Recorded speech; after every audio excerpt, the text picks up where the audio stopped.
Well, this is what we didn't want to happen. Injuries are, of course, part of the game, but Hearts were hit with the news yesterday that two players that probably were in contention to start against Rangers this Saturday have been ruled out with an injury. There was more positive news on the injury front for a few others, and we are going to discuss the man of the moment, Alexandros Kyziridis, and how to get the best out of him. My name is Craig Cairns. We are Heart Standard, and to discuss I am joined by Joe Sked. Joe, was last week a help or a hindrance with me being off? Not like nearly. It was quite a quiet week considering it was after deadline day, so there was plenty going. There was plenty of stuff to get teeth into. Tom jumped on, Scott jumped on, so it would be nice for you to get a bit of time away before I get a bit of time away. So it was all good. It wasn't a stressful week, thankfully. Until you put that bit towards the end there, I was going to take that pretty badly, but you saved it. You saved it. Thanks, Joe, for making me feel wanted eventually. As I said, we're going to discuss everything that I set out in the intro there. But just before we do get into everything, thanks to everybody who is joining us. Please get your comments in. We will try to get to them as we go. We sometimes get flooded and cannot get to them all, so please don't get offended if we don't read yours out. If you like what we do, please head over to heartstandard.co.uk, or you can download our app. We believe that's the best way to enjoy our content, and we are continually updating it. So, and any feedback you have on it, please get back to us, because some of the things that have been fed back to us have been fed upstairs and have either been improved or are being worked on as we speak. Heart Standard is brought to you by S1 Jobs. If it's time to hand in your transfer request, then head over to S1 Jobs and upload your CV today. With thousands of jobs across Edinburgh and the surrounding area, you'll find the one at S1 Jobs. Start your search today. Obviously, a wee bit rusty on that, Joe. Well, you should. I don't know if you've listened to my introduction from the previous show, where for some reason I kept on calling the Ballon d'Or the Ballon d'Or. So honestly, it can't be any worse than me. I didn't finish that one, but I did see it. I thought my intro was okay there. It was just the ad read, so apologies again to S1 Jobs. We are here to discuss, obviously, the main meat of today's show is going to be from Derek McInnes's press conference held yesterday. The main headlines that came out were that there were two injuries, one to Frankie Kent and one to record signing Ageu. Do you want to kind of bring anybody who isn't up to speed on the details of those, please, Joe? Yeah, because I think it's been there's been a few days of worry amongst Hearts fans around Ageu and his potential injury. And there was rumours, I think, like over the weekend, and you were kind of thinking, hopefully it was a Christian Borkovic situation where there was rumours when he said that it was like had a serious injury during pre-season, and thankfully that didn't occur. But the rumours were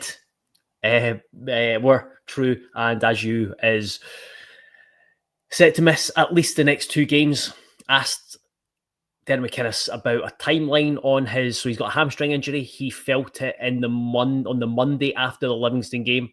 He was in training and they took him out, didn't push him, brought him back, and then he wanted to train on the Tuesday to see how it was, but then within 10-15 minutes wasn't great, so got a scan on that, and yeah, it was not ideal news that he's going to definitely miss Rangers game, will be out the Falkirk game, and asking McInnes about the timeline, it's almost a case of wait and see for the Hibs game, which is on the 4th of October.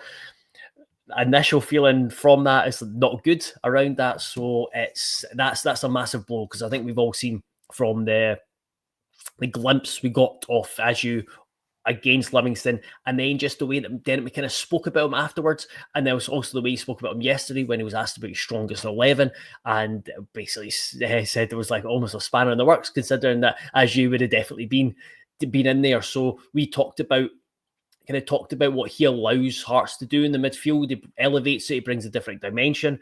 That kind of has to take a pause at the moment. for his hamstring issue. So I would have imagined he would have been in line to start against Rangers, but unfortunately that's not the case. The other one is Frankie Kent had a knee issue. They took precaution with putting him crutches on moon boot on the Monday. I think it was the moon boot on the Monday, and he had a scan yesterday. I think they were going to get the results of that scan last night. He's very much likely to be out of the Rangers game, but it's unclear as to how long he's going to be out of. The only positive you can look at on that side of things is the centre-back options that Hearts have, is that it's an area where there's plenty of cover. Jamie McCart's back into the fold. He's likely to be involved or available, certainly, for the Rangers game. So if Frankie Kent is out for however long, there is at least a good bit of depth there with Steinvender, with Finlay, with McCart, with Kingsley, with Halkett, of course, for that cover. But yeah, not great, and I can understand the frustration around the injuries at Hearts. But this is yes. So there's a few things to consider here. So obviously James Govins put up or said starting to think it's the Oriam pitches causing injuries. And I've seen this in a few places. I think to just kind of jump on this quickly. I mean, have there been many others that have been at Oriam so far this season? So this is what I was going to come on to and kind of give a bit of context to it, and then I just wanted to bring in Born Better 6 to 8 because this kind of tallies. Questions really to be asked about offered medical department. Can't tell you gutted and angry I was when I read that Ageu is injured. So there's obviously a wee bit of criticism around Oriam pitches around Scotland national team because they trained there for a while. John Carver came out and criticised the quality of the pitch, and then they went back to Lesser Hampden, I think, is where the Scotland national team train now. Hearts have invested a good bit of money into improving the surfaces at Oriam and the surfaces that they train on. So that's something that they have actually gone out and rectified. And then on the medical department side, I think we all know as Hearts fans that injuries have been a frustration for a long time now. And I will do some more digging, but I don't know what the answer is because there's people within the medical department has changed over the last number of years. Whether it's changed under the management, there's been different people involved, and there's still injuries. Injuries are part and parcel of football, but I just don't think. I would love to know what the issue, the answer is. I've not been able to find that out yet. Definitely do some more digging, but it's not a case that Hearts have not looked into or tried to rectify the issue. Yeah, sorry, I didn't realise you were bringing another comment in there. What I was trying to ask was, this is a new management team that obviously plays into it as well. What their kind of like fitness plan is and all that kind of thing. What their approach to pre-season is. And Hearts have had a couple of injuries this season. Nothing that's been too concerning. But have any of the other ones been picked up at Oriam this season? I'm not sure. There were a few in pre-season. There's been one or two in matches. Kyziridis was both pre-season and during a match. Jamie McCart was during pre-season. Borchgrevink was during a match. So while I get what people are saying, if you look back long enough, but if you go back long enough, it predates Oriam as well. So yes, I don't know. I'm not entirely sure what the answer is either, Joe. Yeah, exactly. I've need to ask more questions and find out a bit more, but it's you kind of just stumped trying to come up with an answer to appease people as to what the issue is. I don't know if it's just a case, as Dave McGee says, what goes on at Oriam, we must be the unluckiest team in Britain with injuries. And I would actually say that it's when people say that's typical Hearts, I would actually point folk to Motherwell. Motherwell's spate of injuries has been absolutely ridiculous. And so it's not just a Hearts issue. I think you get teams or periods where teams pick up a raft of injuries. I think it's been heightened over the last 24 hours because of the fact it's Ageu who's picked up rather than maybe someone who is not a record-breaking signing or who is not as fans are not excited about. So yeah, that's unfortunate. But there is alternatively there's some good news on the injury front as well. That's exactly where I was going to go next, because you've already mentioned Jamie McCart. Now he's getting closer, could be involved, as you said. His return raises an interesting one because I think Steinwender comes in for Kent. I think that's maybe the natural thing, but looking maybe further down the line or maybe later in this match, I don't know. If McCart does come into the team, it's interesting how he fits in, because we've known him as the left-sided defender. Finlay kind of seems to have that nailed down just now. And if you're playing the three-man defence, does it mean McCart in the centre and then you move, say, Halka over to the right? Or I don't know. Does it? Do you have similar thoughts that it raises a kind of interesting one of kind of like how he fits in? And given the added caveat that McInnes said not so long ago that McCart was his best defender in pre-season. Yeah, that's I as soon as we signed Stuart Finlay, I was always curious as to where Jamie McCart fits in, because essentially I remember when we first got linked to Stuart Finlay, and it was like, I'm not sure about that, because you've got two left-sided centre-backs in Jamie McCart and Stephen Kingsley, but then you can understand what Finlay brings to the team just now. His experience with McInnes, experience of Scottish football, but his pace as well, which I don't think anyone in the backline, perhaps other than maybe Steinwender, kind of match. So yeah, it's a fascinating one. Like you said, I've not got a particular answer. I think the best thing would be a back three where it's got Finlay on one side, McCart playing as a stopper, and then you've got either Steinwender or Halkett as the right off a back three. Then you look at what McInnes kind of talked about yesterday when he was asked about his strongest team. Said it's getting pretty close at the minute, although Ageu would certainly be in there. That when his swingers are up to speed, 4-4-2 looks like it most suits Hearts. So then you are left with, I don't know, I feel bad criticising like just people because they got left foot, but I just can't see Jamie McCart and Stuart Finlay. I could see I don't know, it's just the way football works, whereas like Frankie Kent and Craig Halkett as right footers, like that looks fine. But as soon as you put two left footers in the middle of the fence, you're like, no, that's awkward. Yeah, exactly. I don't know what it is. There's something. There's just something, and it's obviously an assumption that's wrong. But there's just like this sort of like natural sort of. It doesn't feel right for some reason. Or you could play a right-footed defender on the left of defence and it's fine, but do the opposite, and for some reason it just doesn't feel as natural. I don't know. I suppose. Sorry, just to cut across it. It's a good issue to have where you've got a really experienced centre back who settled into Hearts well after joining in January, and it just gives you. I do think it gives you more of an option as a back three rather than a back four. Got a comment that we can bring in here from Adrian Boyne. The timing of these injuries seems to be an issue when a new player joins Hearts. There does seem to be a time scale where they've been training, play for a few weeks, and then they break down, possibly more noticeable players from other leagues.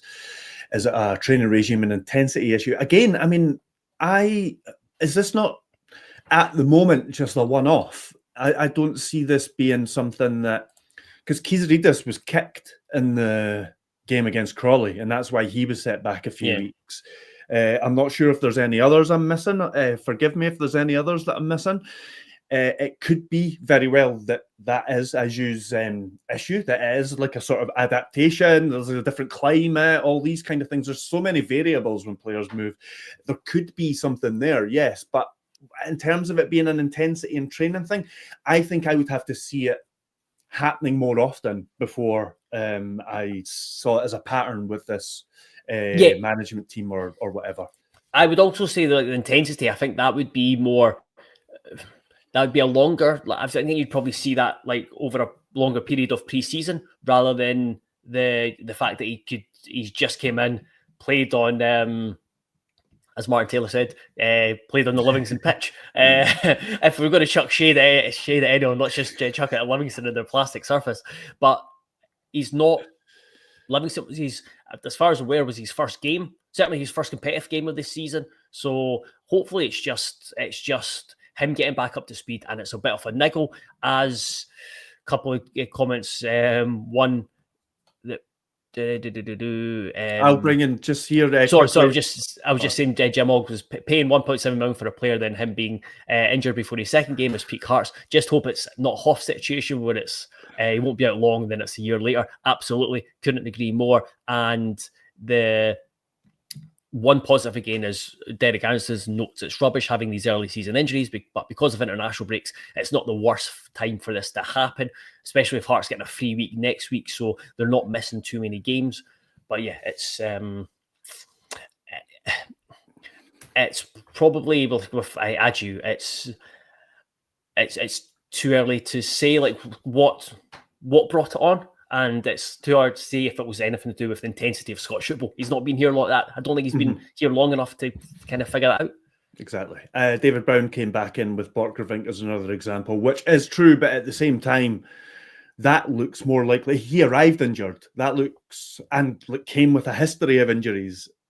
So that has been in and out of the team with injuries since. So I think that could be, again, more something unique to his situation rather than something that's happening at Hearts. I'm not trying to bat all these away and say, like, everything's all good here. I mean, the point I'm trying to make, and I think you're saying the same, Joel, is we don't have enough evidence to know either way right now. These things could just be run-of-the-mill things that happens to any team.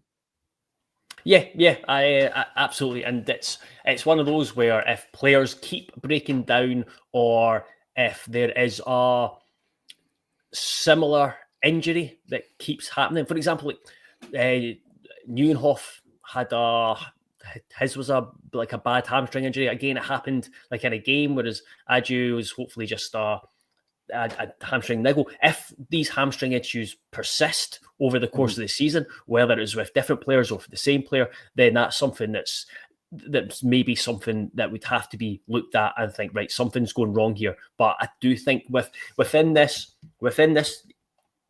squad and like you said, the management team, hopefully it's just a case of luck or a lack of luck, which has been happening.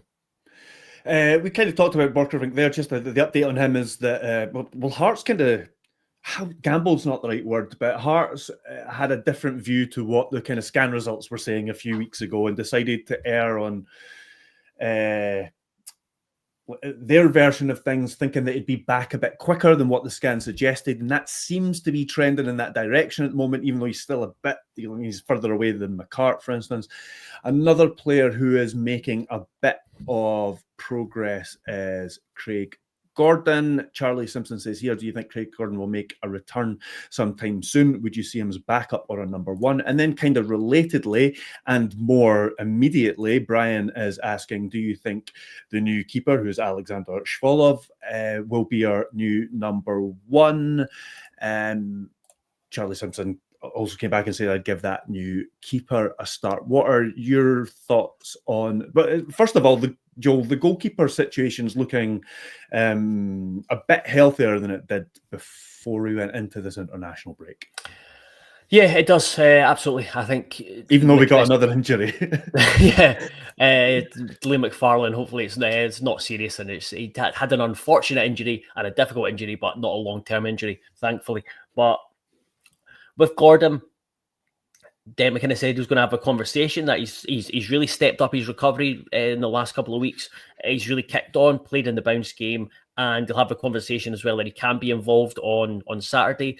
It's a big decision. We've talked about it in previous podcasts. Whereas Schwolow, I think he is signed with the idea of being the number one. I wouldn't be surprised to see him between the six on Saturday, and I do think that just the way it's worked and just how he's performed can't kind of beat about the bush. Zander Clark's been poor, and I think with Gordon back fit and the Schwolow, he could easily drop to third in the pecking order, just with the competition, and just that's nature of the game. So it will be.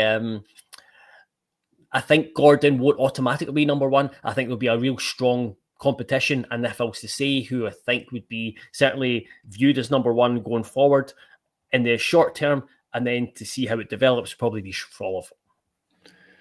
Yes, and then to go back to the Craig Gordon question, it then makes it more difficult to see where he kind of gets back in, and not necessarily to do with ability, just with him being so behind in match sharpness and things like that. Although, to be fair, Schwolow has been signed unattached, but coming back from injury, and then I've kind of like contradicted myself a wee bit there. But is there a worry that of throwing Craig Gordon back in after missing so much through injury? No, just because I think he's just because of his experience, and just with his experience and his his general goalkeeper experience, but also his experience of dealing with injuries. As far as I'm aware, he performed really, really well in the bounce game. Again, they can't be properly replicated to playing in front of thousands of fans. So I think he is. I don't think that's a risk, and I don't think it's. I think you can get away with like throwing in someone of his caliber, his experience. The same with Schwolow as well, especially when the current goalkeeper is not performing as well as we would hoped. Exactly. Right. We shall move on to talking about Alexandros Kyziridis. Yes, do you want me to take over? Yeah, go for it. Why not? Yeah, so you've got a piece that's going out this in the next hour and a half, I think we're around midday, on looking at Alexandros Kyziridis and like the dilemma that Derek McInnes' dilemma, where you've got this winger who has become a fan favourite, is exciting a lot of fans, has made a real strong impact, but mainly off the bench in games. And it's that dilemma. It's like he's probably done enough to warrant a start from his game time, but at the same time, he brings so much to the team with his contributions off the bench. Yes, and I mean, we'll come to a couple of comments. There's already a couple of comments about he has to start, and I think where we are right now, I think he's played himself into a start at Ibrox. I think not only is he one of the form players, the way that second half went against Livingston, it would be hard not to start. I think that it could be a very good game for him. He's not going to be up against a packed defence, for instance. We'll maybe flesh that out a wee bit later. But I do think the general point that I'm making in the article is that I think there are going to be games where it's an interesting dilemma for McInnes, where he could look at a match and think, I could be potentially wasting Kyziridis playing him in this game for the first 60 minutes and taking him off. Whereas if he comes on in the last half an hour when the game's opened up a bit more, that can be in various scenarios. That can be to get back into a game. That can be to turn a draw into a win. That could be to hit a team on the break when it comes out a bit more, when you've already got a lead. But of course, the gamble you're making there is that and what's maybe happened in a couple of games that he's had to come in and play a part in saving is that you find yourself behind or in a bad situation before he's even on the field. And as we've discussed, Hearts aren't always going to come from behind, and with the regularity that they're going behind, they're not always going to come back and get something. Yeah, that kind of leads on to, I think it's a really good point from Duncan here that says Kyziridis has to start. We have to play our best team from the start when going to places like Ibrox. Half time could be too late this time. Aye, exactly. Which is kind of exactly what we said. Was like there's sometimes there's going to be too much for them to do. With what's impressed you most about him, but also what do you think has stopped him from playing more regularly from the start? Well, the second of those is a combination of, we mentioned it earlier, the injury picked up in pre-season. That set him back a few weeks. I think the balance of the squad when the League Cup kicked off meant that there wasn't really a place for him in the lineup. I feel like further down the line, I feel like we could see Kyziridis in a wing-back position in a back three, but playing as a winger. I just think that it has come too soon for him so far. And I think that's why you've seen Alan Forrest played there rather than Kyziridis, for instance. So I think there's been a few factors there. What's impressed me the most, I suppose, is just the fact that he's kept his head down. He doesn't seem to have, I mean, we don't see what goes on behind the scenes, but he doesn't seem to have had any attitude problems from not starting, because out of all the players who've been on the fringes, he's probably had the biggest claim to have been starting more than he has, and there doesn't seem to have been any backlash from that, and he's come on and delivered when he's come on, tangibly so, not just in the Livingston game. He had a direct impact in the winner against Dundee United, and he even came on and played his part, or latterly so, in the Motherwell game as well. So the fact that Aberdeen as well. Oh, Aberdeen, in a different way. He relieved the pressure, and he really did his defensive duties in that game as well. Really showed that he's willing to do that. So yes, I've been impressed that he's just kind of kept his head down, and he's taken his chances when they've come. Where you could say that there's a few others that haven't had as many chances and haven't taken those chances. Yeah, absolutely. And going back to the first part, I really should just ask one question at a time rather than having to get a chuck to you. Adam says, Gorgie Talk says, I've been tempted to stay with a back three and play lopsided with Kizzy right wing back, Milne other side, allowing McInnes in the middle where he excels. Also, Steinbender middle of the back three allows to move to a flat back four. Also, at the right of a back three. With that, and you mentioned about Kyziridis, I just think this is a guy who's come from a Slovakian team where he was playing as like a left winger, but not an out and out left winger.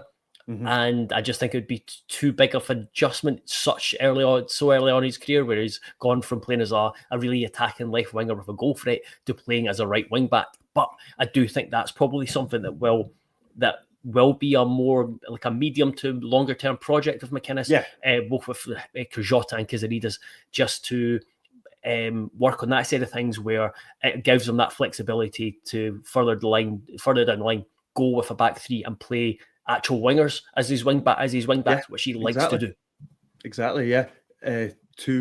One if not two. And I do think the Rangers game, I mean, I think it's an interesting discussion, and I'm sure we'll discuss it in more detail when we preview the actual match. But sticking on Kyziridis, I think it's a good game for him to play. It's not going to be a game against a packed defence where he's maybe not going to see as much, or not going to get see as much space, get the ball in as much space. I think the way Rangers play, especially with being at home, they want to play with a high defensive line. They have been vulnerable on the break and to quick balls in behind, and I think Kyziridis will definitely be in McInnes' mind for it. It's just what the shape is going to be now. He's kind of let the cat out the bag that Ageu was going to be one of the players, so he will have had to rethink things. Said after the Livingston game that McInnes fine at right back as long as he's got a winger in front of him. Does that mean that it's a back four with McInnes right back, Kyziridis on the right? I don't know. Is that what he wants to do at Ibrox?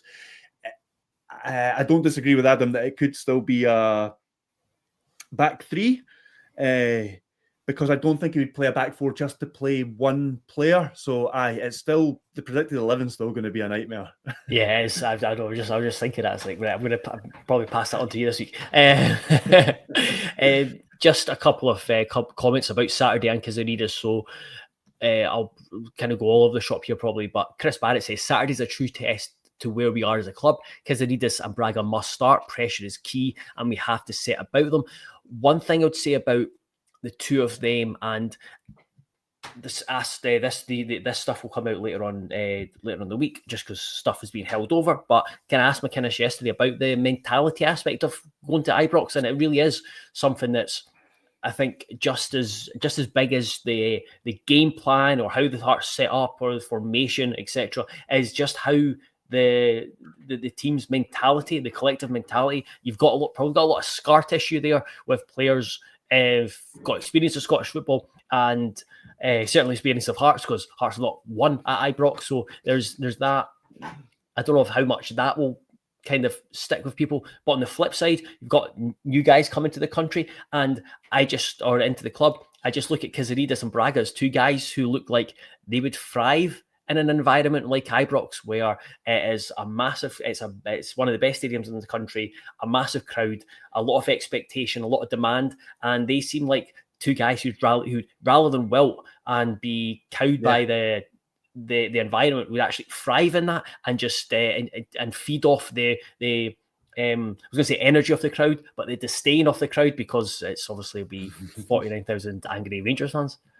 And I'd throw Ageu into that as well. I think it would have been the same with him. And I'd been thinking over the last few days about what, or before that actually, about what team he could go with. And I was thinking potentially the 4-3-3 with Shanklin through the middle, Braga and Kyziridis either side, Ageu on the left of midfield. And then that gives you that flexibility to move, and I think it would have been flexible within that, with Kyziridis kind of pulling wide and Braga maybe playing a bit more central, and Milne coming up the left, because I think he will go for it. I think he will still see, despite that result against that non-event against Celtic, I think he'll see Rangers as vulnerable and a good time to get at them. So I do expect Hearts to attack the game. So yes, but now with the injuries, who knows what that team is now going to be.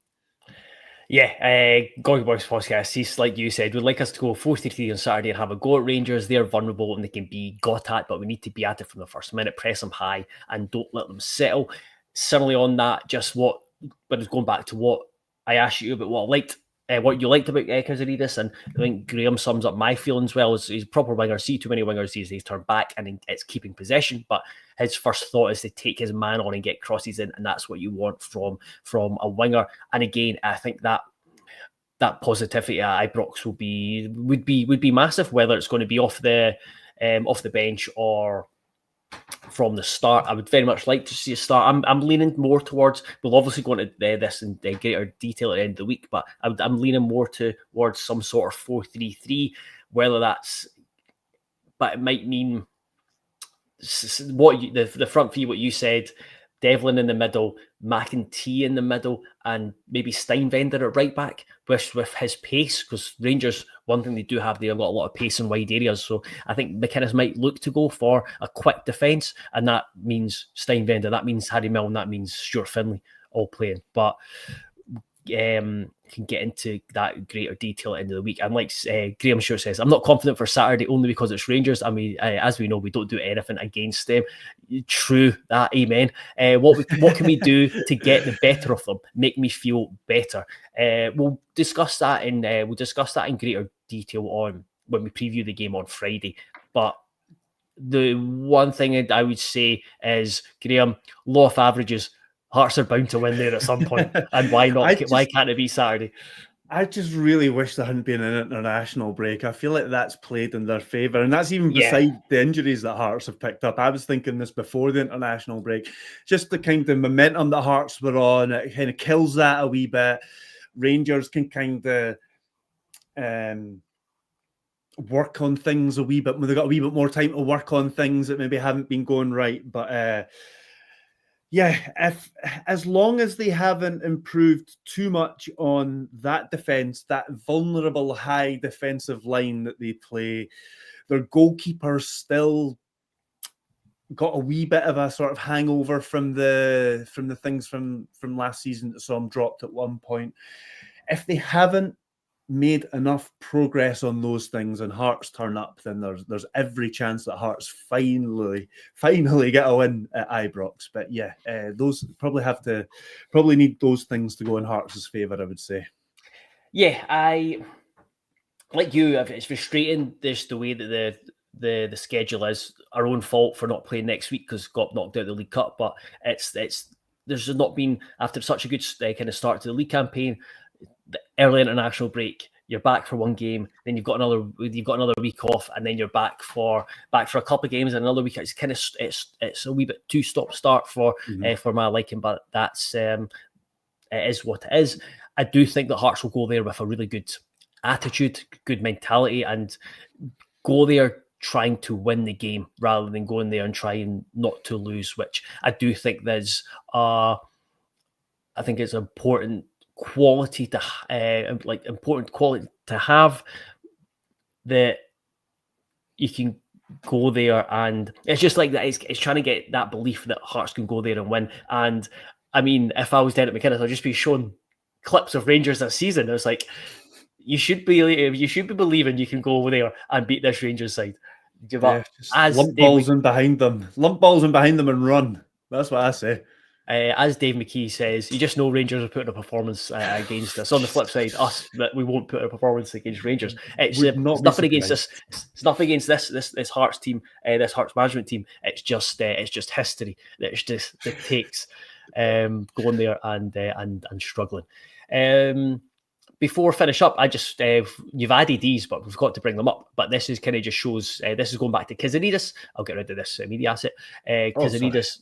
And very small sample size, I have to say, 4 games, but it just shows, this kind of just diagram just shows you how effective or how impressive he has been in terms of compared to others in the league, where it's like you look at dribbles and carries with the ball, key passes, i.e. setting up shots, XG assist, like the number of chances is created, dribbles. I'm trying to really get fouled as well. So there's a lot of positivity around Kyziridis, and he's the type of winger that maybe Hearts have been lacking in the last couple of years. We've not really had anyone who dribbles too much, and that's one thing that he's really good at, is just getting the ball, dribbling with it, and taking the team forward. Yes, and putting crosses in. Was it you that put something up recently about like the number of crosses that are going into the 6-yard box or something? Yes, so that was it was Tom. Tom messaged me with his data, like the data folder he has, and he just messaged me. There's like he found the most interesting one was the number of crosses that Hearts are putting into the 6-yard box, and it instantly reminded me of the Braga goal at Livingston, and how like Kyziridis took a touch and then put it in there. And it's not quite the corridor of uncertainty, because that's like when you're flashing it across. So we need something for it, because it was packed and he just kind of flashed the header across, and the keeper's got absolutely no chance.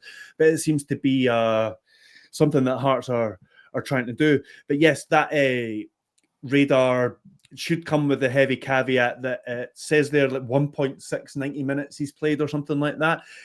You can't even bring up the league average on those radars yet, because nobody's played 600 minutes. That's when the sort of league averages kick in. So it doesn't really mean too much compared to others, but it does show you that when he is getting on the park, he's doing all those things that you just mentioned. He's doing it better than everybody else per 90 minutes right now, and quite a lot of things in terms of creating chances, carries, dribbles, all those kind of things, crosses into the box. So it's exciting, and that's what we hope to see from the likes of Kyziridis, and then further down the line, Chesnikov and things like that as well. These are the types that Hearts were crying out for last season. And that's why people are crying out for Kyziridis to just be put into the team. I think that is the case for this weekend. But as I said earlier, that I think there are going to be games where he will be an interesting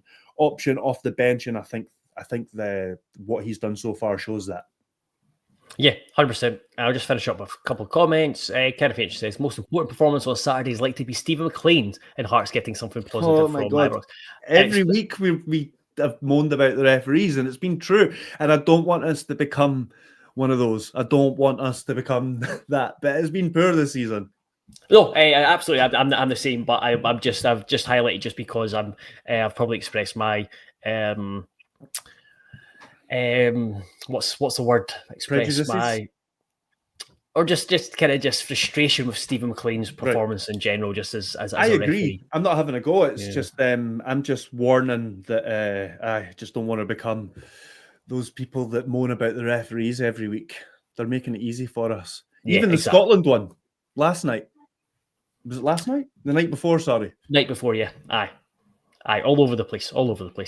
Adam says, if we win Saturday, that would be 9 points clear of Rangers. Does the title talk and finishing second more recently come into the conversation? You better believe it does. And James Govan says, if Hearts win at the weekend, I want Joel and Craig wearing wee party hats on the next pod. Deal. Fine. I'll go and buy some if we do. Right. That's us. Anything else to add before we get out of here, Craig? No. We'll see everybody later in the week. Check everything out at heartstandard.co.uk, please. Yes, we will be back on some version of myself and Craig, or myself and someone else, or Craig and someone else will be back probably Friday to preview the Rangers game, and then we'll be back with an instant reaction pod after the game on Saturday. There is plenty up on heartstandard.co.uk. The piece that Craig mentioned, looking at the positive stats, there's looked at it, and there's a lot of positive attack or encouraging attacking stats around Hearts this season.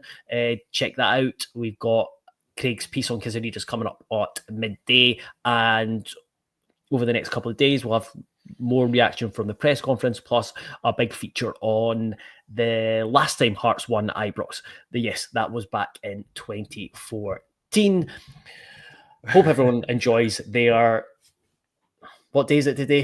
Hope everyone enjoys their Wednesday. It was an earlier record today just because we could do that, and have a lovely day. Thank you, Craig, and goodbye.